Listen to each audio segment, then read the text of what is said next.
Que valent les PC vendus sur le site NZXT? C'est une question qui m'est souvent posée et qui est très légitime puisque c'est vrai que c'est assez rare qu'une marque de composants propose ses propres PC, ses propres configurations sur leur site. Pour ceux d'entre vous qui ne connaissent pas NZXT, c'est une marque de composants informatiques qui s'est fait remarquer il y a pas mal d'années déjà avec leur boîtier, leur refroidissement assez particulier et esthétique. Ils ont élargi leur gamme de produits avec des cartes mères, des alimentations, mais aussi des périphériques comme des claviers, souris, écrans, micros, casques. Et depuis quelques années maintenant, NZXT propose des configs directement sur leur site. Plutôt que d'acheter les composants séparément, vous pouvez acheter un PC tout fait, donc qui inclura tout ce qui manque à NZXT, c'est-à-dire processeur, carte graphique et tout ça. Donc mon but dans cette vidéo, ça va être de vous présenter le site, de vous montrer ce qui est vendu dessus, mais aussi de voir si ça en vaut la peine rapport qualité-prix. Car ils ont des configs plutôt haut de gamme, milieu de gamme, un peu plus entrée de gamme, donc là on va voir si ça vaut le coup d'acheter directement chez eux ou plutôt d'acheter les composants séparément. Alors malgré que je sais que ça va déplaire à certains, cette vidéo est directement en collaboration avec NZXT, ils ont accepté de la sponsoriser, merci beaucoup à eux déjà. Et en fait ils m'ont envoyé un PC de leur site pour que je vous le présente. Et c'est ce que je vais faire bien entendu, en restant totalement objectif, mais je vais faire plus que ça. Car on va réellement aller investiguer un petit peu sur leur site pour voir s'il y a des choses intéressantes ou si c'est pas intéressant d'acheter là-bas. Bref, on va commencer par se rendre sur le site d'NZXT pour voir ce qui s'y vend, pour voir la config qu'ils m'ont envoyée, et ensuite on va la déballer pour voir si elle arrive en bon état,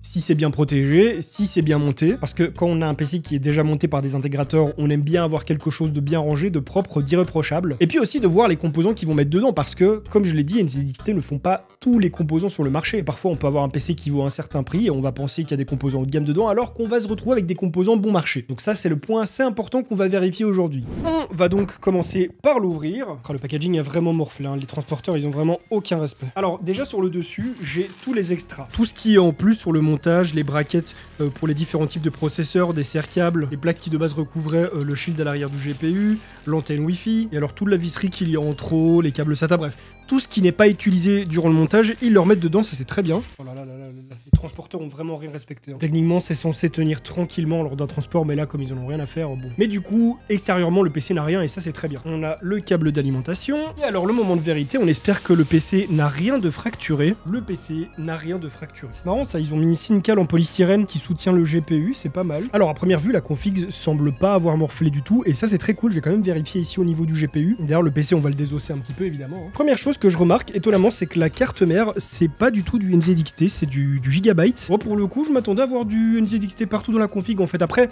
faut savoir aussi que j'ai pas pris la config la plus chère du site, hein. J'ai pris quelque chose qui était accessible pour pouvoir vous présenter quelque chose qui est pas trop cher non plus et qui perf assez bien. Mais pour le coup, ça me fait un petit peu bizarre de voir autre chose que du NZXT dans cette config. Après bon, Gigabyte, ça reste quand même quelque chose de bien, hein, de fiable pour la plupart de leurs composants, donc voilà, je n'ai pas de problème avec ça. C'est juste que dans le point de vue esthétique, je m'attendais vraiment à avoir quelque chose de full unifié NZXT. Et donc ici, au niveau du PCIe, rien n'a morflé, rien n'est de travers, rien n'est cassé. Même au niveau du PCB de la carte graphique, tout a bien résisté au transport, donc ça c'est très cool. Pour la carte graphique, on a donc une 4070 Ti de chez Zotac, la Trinity, il me semble. On testera les paires, mais donc elle vient s'intercaler entre la 4070 et la 4080. C'est une carte début haut de gamme qui va être très bonne pour faire tourner les jeux en 1440p. Pour la carte mère de chez Gigabyte, ici c'est la B550 Gaming XV2. Et alors en dessous, on a encore un truc de chez Gigabyte, enfin c'est pas Gigabyte, c'est Aorus, mais bon, on se comprend. On a une petite carte en PCIe qui vient rajouter le Wi-Fi directement à votre PC sans que vous ayez besoin de brancher un périphérique externe comme une clé USB et qui va donc intégrer le Wi-Fi directement à votre PC. Donc c'est pas mal. Celui-ci, je l'ai jamais testé, je l'avais déjà vu passer il y a quelques années. Ça se branche vraiment très facilement. Pour le SSD qu'il y a dedans, je suis assez intrigué parce que la marque Solid IGM ici, je la connais. Et le truc, c'est qu'ils sont connus pour faire des périphériques de stockage, de la mémoire flash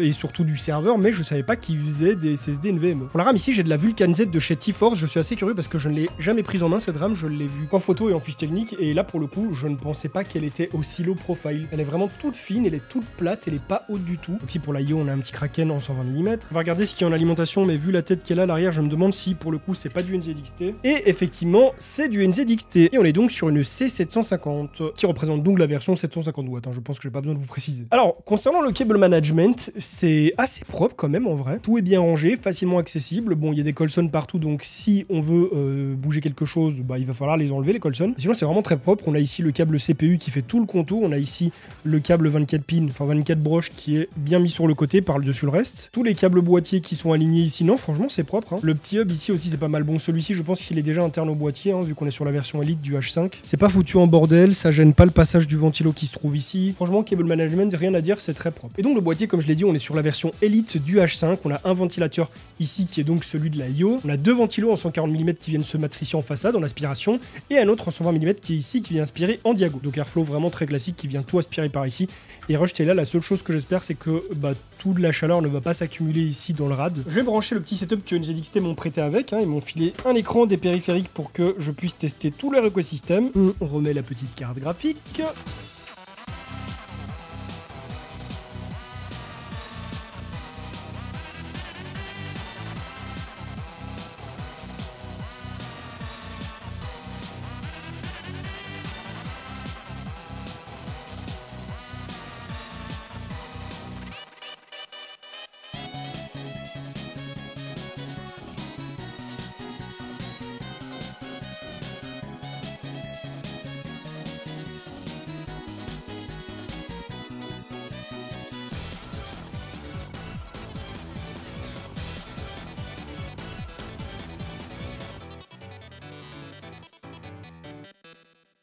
On se retrouve donc sur la page d'accueil du site NZXT. Alors comme on peut voir, il est propre, il est bien fait, il est design, il est très joli, mais bon, c'est pas du tout ce qui va nous intéresser aujourd'hui. On va directement se rendre dans la section PC Gaming, dans laquelle on va trouver directement soit les PC préassemblés par catégorie, soit de la possibilité de faire une configuration sur mesure. Nous, on va directement aller voir les PC préassemblés. On commence donc par le plus entrée de gamme, le Player One. C'est assez facile à comprendre, du coup, il se dénomine ainsi, Player One, Player 2, Player 3. Et on peut donc voir que celui-ci va commencer à 1050 €, ce qui peut être un prix intéressant en fonction de ce qu'il y a dedans, et une version un petit peu plus élevée parce qu'on passe d'une 4060 à une 4060 Ti. Le Player 2, c'est celui dont on parle aujourd'hui, celui que j'ai reçu. On a donc deux versions, celle avec une 4070 Super et celle avec une 4070 Ti Super, ce qui fait qu'il y a eu un refresh sur les configs, mais également sur les prix. Et ensuite, on va avoir la Player 3 qui, elle, est la config la plus haut de gamme pour du jeu. On a également une config qui sort un petit peu du lot, la Creator One, qui, elle, apparemment n'est pas disponible encore du coup, donc à suivre, j'irai voir ce que ça donne. En toute honnêteté, je vois pas ce que ça peut avoir de plus que cette config, entre un i9 je suppose et une 4090, voilà, un 14900 KF. Je me demande vraiment ce qu'il va avoir le Creator, mais voilà, ça c'est à suivre, pour l'instant j'ai pas d'infos. On retourne donc sur la version 2 et on va commencer par la version non prime. L'interface vous propose encore une fois de changer vos composants directement dedans si vous voulez passer sur un autre processeur, et du coup voilà, il vous passe sur la version prime, et j'imagine que c'est pareil si on change la carte graphique, voilà. Ça d'accord, c'est juste pour passer d'une version à l'autre, on n'est toujours pas sur du sur-mesure. Pour ça il faut aller dans la catégorie qui se trouve ici. Première chose, on a toutes les caractéristiques plus ou moins qui sont indiquées ici, avec des stats que vous pouvez avoir sur des jeux assez appréciés, on va dire, probablement parmi les plus joués, et aussi des jeux partenaires ici pour le coup. Et on a du coup ici une moyenne approximative des FPS qu'on va avoir en fonction de la résolution. Pour le coup, une config avec une 4070 Ti, même super, on va rester sur de la 1440p parce que comme vous pouvez le voir, ça fait quand même pas mal chuter les FPS. Mais donc ça c'est intéressant, c'est plutôt ergonomique pour les gens qui n'ont pas forcément de notion de puissance des composants. Mais là où vraiment on va s'attarder un petit peu, c'est niveau caractéristiques. On nous annonce un Ryzen 7 5800X, jusque là pas de souci, évidemment ça différera en fonction de la config que vous allez prendre. Jusque là pas de problème, mais dès qu'on passe à des composants un petit peu moins ciblés par les gens, on perd des informations. Par exemple, pour la carte graphique, on va retrouver la Founder qui va pas forcément être celle qu'on va avoir. De mon côté, j'ai eu du Zotac, bon, ce qui est pas mauvais, à l'inverse, c'est très très bon, mais voilà, c'est pas clair par rapport à ce qui est indiqué ici parce qu'on n'a pas la marque, on sait pas vraiment ce qu'on va avoir dedans. Pour la carte mère, c'est pareil, il est indiqué qu'on va recevoir une B550, mais on sait pas exactement laquelle, et il y a des gens que ça dérange pas, mais en fonction du prix, ça peut poser des petits problèmes. Surtout que, étant donné que j'achète sur le store NZXT, je pourrais me penser que je vais recevoir une carte mère NZXT. Après, voilà, ici en regardant la photo, on voit clairement que c'en est pas une. Pour le SSD, c'est pareil, on ne sait pas ce que c'est, on ne sait pas les vitesses qu'il va y avoir dedans, donc le site est propre, il est clair, mais au niveau des configurations, au niveau de ce qu'on va avoir, là ça manque de transparence, ça manque de clarté. Pour quelqu'un qui ne s'y connaît pas, qui veut juste un PC qui est déjà monté, qui tourne et voilà, qui a son petit esthétique, c'est très bien, il en faut pas plus parce qu'il serait perdu. Mais pour quelqu'un comme moi qui a la connaissance des produits et qui veut quelque chose de plus spécifique, qui veut savoir ce qu'il achète, ça pose problème. Ce qu'on va faire maintenant, c'est qu'on va se retrouver sur PC Part Picker et on va regarder un petit peu ce que la config nous coûterait en prenant les composants directement ici. Je précise néanmoins avant de le faire que les deux procédés sont très différents, l'un a ses avantages, l'autre ses inconvénients. L'avantage par exemple chez NZXT, c'est qu'on va tout recevoir monter et surtout on va avoir une garantie sur le produit. Ici sur PC Part Picker, il se peut que chaque composant vienne d'un site différent, vous n'avez une garantie que sur les produits, pas sur le montage de votre PC, donc si votre PC il est foireux, bah vous vous retrouvez un petit peu dans la merde. On reprend le même modèle de carte graphique que celui que j'ai reçu, mais du coup en TI Super pour comparer avec les prix du site. Concernant la B550 que j'ai eu, c'est celle-ci, la Gaming XV2 de chez Gigabyte, donc c'est celle qu'on va prendre. Le water cooling qu'on a eu, c'est celui-ci, le Kraken 120. Le SSD qu'on veut n'est pas disponible, donc on va juste en prendre un qui est au même prix, il tourne autour des 100 €. Pour le boîtier, on a donc celui-ci, le H5 Elite, et l'alimentation, c'est celle-ci, la C750 bronze. Donc, on a notre config complète, c'est exactement les mêmes composants, donc là, on a les prix qui sont les moins chers du net actuellement, pratiquement tout est sur Amazon du coup. La seule chose qui diffère, c'est le SSD, mais il est au même prix que celui qu'on a dans le PC. Et on se retrouve avec un PC qui nous coûte 1823 € contre 1949 € sur le site d'NZXT. Pour le coup, moi je suis assez surpris, parce que même si certains vont se dire qu'il y a quand même une différence de 130 €, sur PC Part Picker, je le rappelle, vous n'avez pas de montage, vous n'avez pas de Windows d'installer, ni d'activer, et surtout, vous n'avez pas de garantie constructeur sur le PC, vous n'avez qu'une garantie sur chaque composant. Ce qui fait qu'ici, pour une centaine d'euros, on a quand même beaucoup d'avantages, mine de rien. Vous avez déjà l'assurance, le soin que votre PC soit bien monté par des intégrateurs pro, du coup vous aurez quelque chose de fiable, de propre. Tout est installé, tout est mis à jour, vous n'avez qu'à lancer votre PC et l'utiliser. Et en plus de ça, bah oui, vous avez votre garantie. Donc en vrai, je trouve quand même que ça reste plus intéressant de l'acheter ici d'un point de vue rapport qualité-prix. Certes, les prix sont les mêmes et un tout petit peu moins cher sur Amazon, mais du coup, ici, vous vous retrouvez avec quelque chose qui est prêt, qui est fiable et qui est safe. Et ce qui est cool, c'est qu'il y a quand même du choix et assez facilement sur ce site. Je veux dire, si vous voulez quelque chose de pas trop cher et voir directement comment vous pourrez l'utiliser, est-ce que ce sera suffisant, que vous vouliez une petite config suffisante pour faire tourner des petits jeux tranquillement à votre aise, ou alors vous voulez peut-être une grosse brutasse avec un plus beau boîtier, de plus gros composants. En plus de ça, vous pouvez directement composer votre setup ici. Voilà, si vous voulez commander l'écran qui va avec, si vous voulez le bras,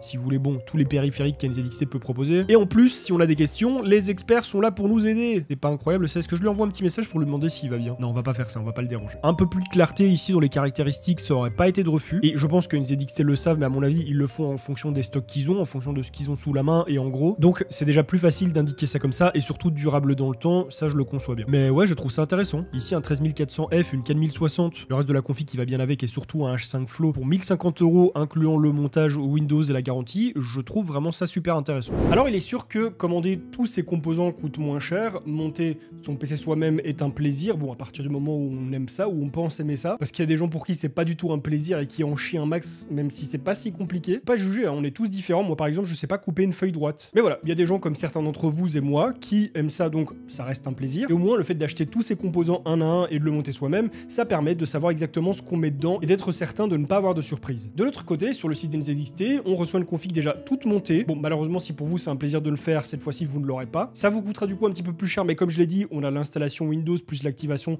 qui est faite dessus, on a la garantie du montage. Par contre, oui, vous pouvez avoir cette petite surprise d'avoir un composant qui vous plaît pas forcément esthétiquement, d'avoir une carte mère qui vous plaît pas trop. Après, et ça je pense que NZXT le savent, ce site s'adresse aux gens qui veulent quelque chose de prêt à l'emploi, de facile, qui justement n'ont pas forcément la connaissance de chaque composant, de chaque gamme, de chaque marque. Et en toute honnêteté, moi je trouve ça quand même plus intéressant que certaines marques de PC tout en un. Bon, je ne vais pas les citer ici parce que cette vidéo est sponsorisée par NZXT, donc je ne peux pas citer d'autres marques. Mais si ici on peut retrouver une carte mère Gigabyte et de la RAM de chez T-Force, voilà des trucs qui sont quand même assez corrects. Bah il y a d'autres grosses marques où vous allez vous retrouver avec des trucs no-name qui n'ont pas de dissipateur, avec de la RAM verte, avec des cartes mères bizarres, on sait pas trop ce que c'est, avec un water cooling super cheap qui est brodé à leur nom alors qu'ils ont pas du tout de connaissances là-dedans. Bref, ici même si c'est pas du 100% NZXT, c'est du matos de bonne qualité, c'est du matos reconnu et ça c'est plutôt cool. En ce qui concerne le PC que j'ai reçu, à la base je comptais en faire des benches, je comptais le tester dans cette vidéo, vous montrer un petit peu ce qu'il a dans le ventre, mais pour deux raisons je ne le ferai pas. La première c'est qu'au final l'intérêt de cette vidéo c'est quand même de vous parler du site, du service qu'il propose. À la base NZXT voulait peut-être orienter cette vidéo plus vers un test, mais je pense que c'est quand même plus intéressant pour vous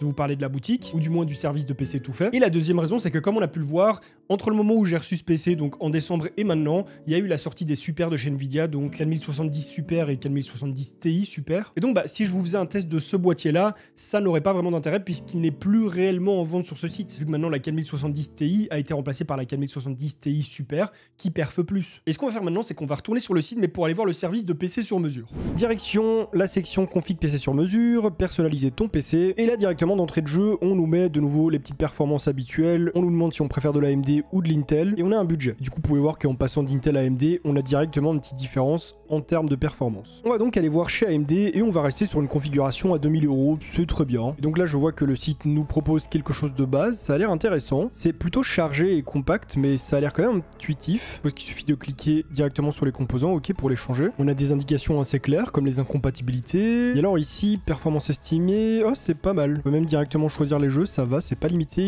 Ici Microsoft Flight Simulator. Dans l'ensemble, c'est plutôt intéressant. On n'a pas un choix de composants qui est ultra large, mais on se focus quand même sur des choses, oui, assez intéressantes. Des bonnes références, on n'est pas allé nous prendre du lambda, il y a du moyenne gamme, il y a du haut de gamme. Et en vrai, on a déjà quelque chose d'intéressant et équilibré. Bon, il y a moyen de faire plus intéressant, je trouve quand même. Par exemple, si je décide de prendre une carte mère qui est un peu plus entrée de gamme, bon, ça va me changer le processeur puisque c'est pas compatible. Le site m'a automatiquement mis à jour ce qui n'allait pas, donc la RAM et le CPU. Et donc passer sur un 5600X, c'est certes beaucoup moins puissant qu'un 7700X, mais pour du jeu ça fera l'affaire. Et l'un dans l'autre, on a quand même économisé presque 500 € avec ce choix. Donc voilà, je peux décider de mettre une carte graphique un petit peu plus haut de gamme en passant par exemple sur une 4070 Super. Je peux me changer mon SSD pour mettre quelque chose d'un petit peu plus performant et arriver au prix que je voulais, au budget que j'avais souhaité. Et si d'un seul coup je décide de changer complètement tout mon choix, ah bah là il m'a refait toute une config en entier, d'accord. Qui est moins cher, mais bon c'est normal, on se retrouve avec une 3050, hein, on n'est pas du tout sur la même carte graphique. Donc bon bah je repasse sur une 4070 Super. Quand même un SSD un peu plus chargé parce que 500 Go c'est pas du tout assez. Et là vous voyez je suis passé très facilement sur de l'Intel. En plus de ça j'ai un proc qui est plus haut de gamme qu'un 5600X. J'ai envie de changer le boîtier, je peux. Si j'ai envie de prendre un H6 Flow par exemple. Bon par contre mon H6 Flow il manque un petit peu de ventilo à l'arrière sur le dessous